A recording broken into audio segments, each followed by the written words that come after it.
You're seeing another man, aren't you? No, I'm not. Don't lie to me. I'll cheat too, you know. I've reached my breaking point. I can't go on with Stanley, who's just a jealousy-driven attention seeker. I decide it's time to leave him.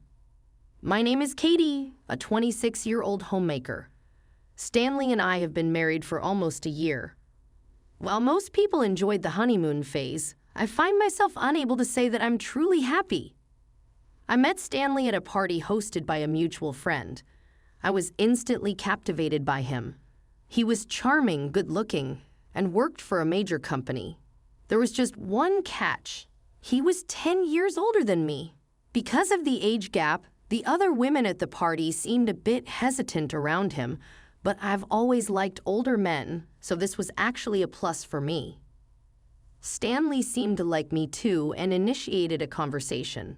As we talked, I realized the age difference didn't matter. He was easy to talk to, and my feelings for him grew stronger. We exchanged numbers at the party and began to date. Stanley was a gentleman and led the relationship well, which I found comforting. About 6 months into dating, he proposed. "You're the one for me, Katie. My life's been so much better since I met you. I want you to be by my side, making my life richer. Will you marry me?" His words made my heart soar, and I immediately accepted the proposal. We held a family meeting and got married.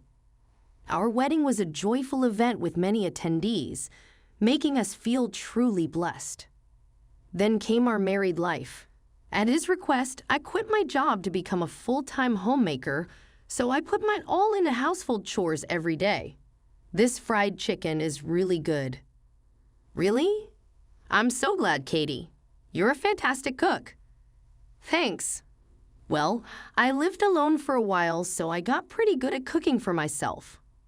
Really? So, have you cooked for other men before me? Well, I've cooked for ex-boyfriends. This fried chicken too, probably. Yes. So what I'm eating is something you've served your exes. What? I want to be the first man to taste your cooking, Katie. I don't want to be second best or anything like that. He didn't want to eat anything I'd cooked for past boyfriends. I was speechless, to be honest. But I loved Stanley back then, so I tried to come up with dishes I never made for anyone else. Stanley was ecstatic when he learned he was the first to try a dish, but having to confirm this each time was a bit of a hassle. Eventually, I started cooking the same dishes for Stanley that I had made for my exes. Is this a new dish you've never made for other men? Actually, I've never made this one before. It's a little complicated, but I thought I'd make the effort for you. When I said that, Stanley looked extremely pleased and ate a lot, saying, "It's really delicious. Say it's a piece of cake." But I've always thought it's basically a hassle. Turns out, Stanley is incredibly jealous. For example, he got mad just because the delivery guy was male. Tell me you didn't touch hands with him. You didn't invite him inside for anything shady, did you? Why would I ever do that? I snapped back, but Stanley really seemed to want me to avoid contact with other men. This has been quite bothersome, and I've been gradually getting stressed out. Recently, something even more complicated happened as we hit our 1-year wedding anniversary. It all started with an invitation from a friend. "Let's get together with the old high school volleyball team." What? I'm in. Can't wait to see everyone. A friend from high school who was also on the girls' volleyball team contacted me about having a sort of reunion. Ever since becoming a homemaker, I hardly ever had the chance to go to parties, and there were even friends from my high school volleyball days that I hadn't seen since graduation. So I really wanted to go, no matter what. When Stanley got home from work, I immediately told him about it. A party?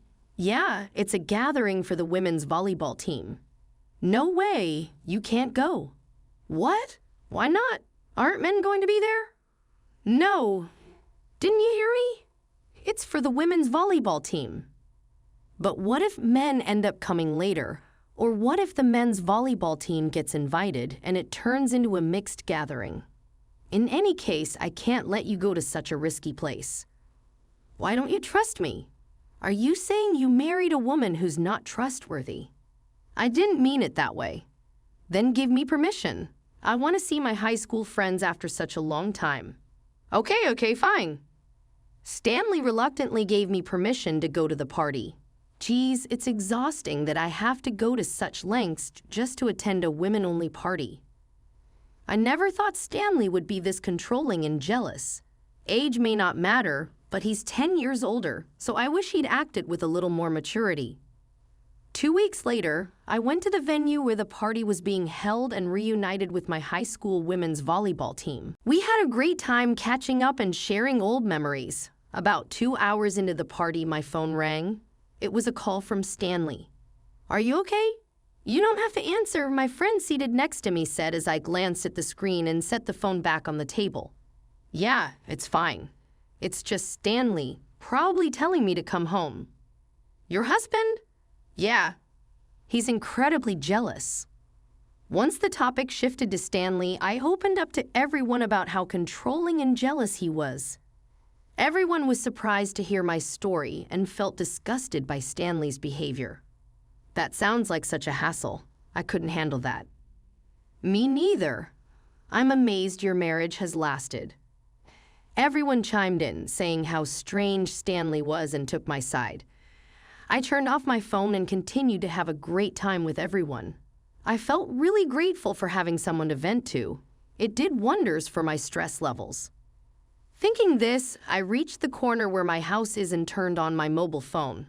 Then, like a bull in a china shop, calls started flooding in, and I had dozens of text messages waiting.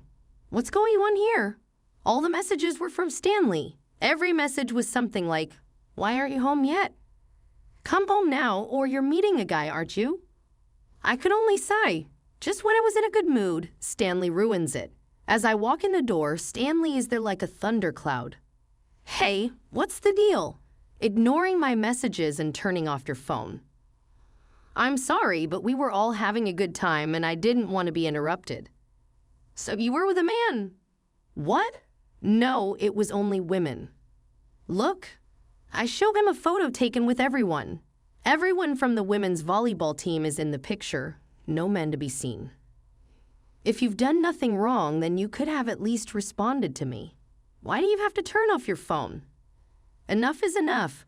I came home after the first round of the party, and it's only 9:30 p.m. Do I ever stop you when you go to parties and come home late at night? That's work-related. It's different. Stanley always has an excuse for himself. He's so selfish.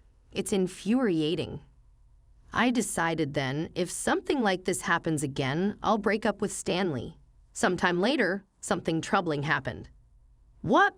Mom?" The call was from Dad. Mom had collapsed due to a sudden illness. I immediately began preparations to go to the hospital. Then Stanley walked into the room. "What's going on? Why are you getting ready to leave?" "Mom collapsed. I just got the message. I'm heading to the hospital." While saying that, I put my wallet and mobile phone into my bag. Then, out of nowhere, Stanley made a shocking comment. "A man, right? It's definitely a man." "No, that's not it. Don't lie. Please don't make this complicated. I'm in a hurry. You're just going to see a man, aren't you?" "Enough. Just stop. When will you be back?" "I don't know. It's an emergency, so I'll be late." "You're cheating, aren't you?" "Fine. If you're going to cheat, so will I." I'd had enough. I couldn't continue with Stanley, this jealous attention seeker. I decided it was time to escape from Stanley, ignoring his shouting. I switched my belongings into a larger bag and threw in some clothes. "Hey, what are you doing?" "I'm leaving." "What?" "I don't have time for this drama. I'm going to my parents' house for a while." "Huh? Is it a man you're openly staying out with?" "Think what you want." "Fine. You're admitting to the affair then." "I'm not having an affair, but I can't be bothered to correct your misunderstandings anymore. I have to go to the hospital. Goodbye." "Hey, wait!" Stanley tried to stop me, but I walked out of the house. I headed straight for the hospital. "Mom, are you okay?" "Oh, Katie, you came." Mom was lying in a hospital bed. "I heard you collapse suddenly. I was so scared." I'm sorry for worrying you, but I've received treatment, and I'm okay. Now that's a relief. Mom had suffered a stroke, but she could be discharged without any issues. So, Katie, what's with the big bag? Well, actually, I explained the situation with Stanley to my parents. They were appalled by how controlling he was. They told me it was time to get a divorce. I nodded strongly, deciding to divorce Stanley. I returned to my parents' home with Dad and picked up the divorce papers. After that, I looked for a job. I knew I'd have to support myself once the divorce was finalized. A week went by. Luckily, I was able to get a job at a company near my parents' home. I just found out they're offering me a full-time job, so I'm feeling super lucky. Now, all I have to do is divorce Stanley. Just then my phone rings. It's Stanley. Hey, have you come to your senses about what?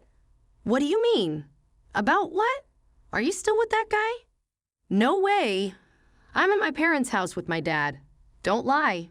You're probably having an affair. Could you cut it out? Walter, why don't you believe Katie? Making assumptions that she's having an affair. What's going on with you? Well, you see, Stanley's tongue seemed to be tied, tripping over his words after hearing my dad on the phone. Now you get it. I've never lied to you and definitely haven't had an affair. But if you won't believe me, that's fine. I'm divorcing you. Divorce? Why would it come to this? It's obvious. No one can stand being married to someone like you. So you're leaving me too? What do you mean? Well, you see. Answer me. What are you talking about, Stanley? Answer her. Actually, I have been divorced before. What? My ex-wife left me for the same reasons. You've got to be kidding me. I was completely dumbfounded. It turns out Stanley's overly possessive behavior had driven away his former spouse as well, and he had kept that marriage a secret from me. Why would you lie about something like that? Well, if you found out the reason for my divorce, you'd be put off, and it's harder to remarry with a history of divorce. That's it. I've made up my mind. We're getting divorced. But I can't live without you. Then find someone else to cling to. I'll see you in court. Let's communicate through our lawyers from now on. Wait, Katie. I hung up. Afterward, I hired a lawyer and filed for divorce. Stanley resisted till the very end, but my in-laws convinced him eventually. It seems they only learned about Stanley's lie when I reached out to them. They apologized for the troubles he caused me due to his lies and jealousy and helped me with the divorce. So finally, I could divorce Stanley. By the way, I reported all of this to my high school volleyball team. They were happy about my divorce, and it turns out one of my classmates' husbands works at Stanley's company. News spread like wildfire, and Stanley is now facing the cold shoulder from everyone. Stanley, meanwhile, has had a tough break. The younger colleagues and team members who used to admire him have started to drift away. His performance at work nosedived, leading to errors piling up. He was demoted from his position as a manager and shuffled off to a less dynamic department. As for me, that's none of my concern anymore. It feels like he got what was coming to him. On my end, I've moved back in with my dad and mom, who's now out of the hospital, and have taken up a corporate job again. My coworkers are all genuinely nice people, and I'm really enjoying my time on the job. For now, I plan to keep my focus squarely on work and aim for strong results, putting love and relationships on the back burner.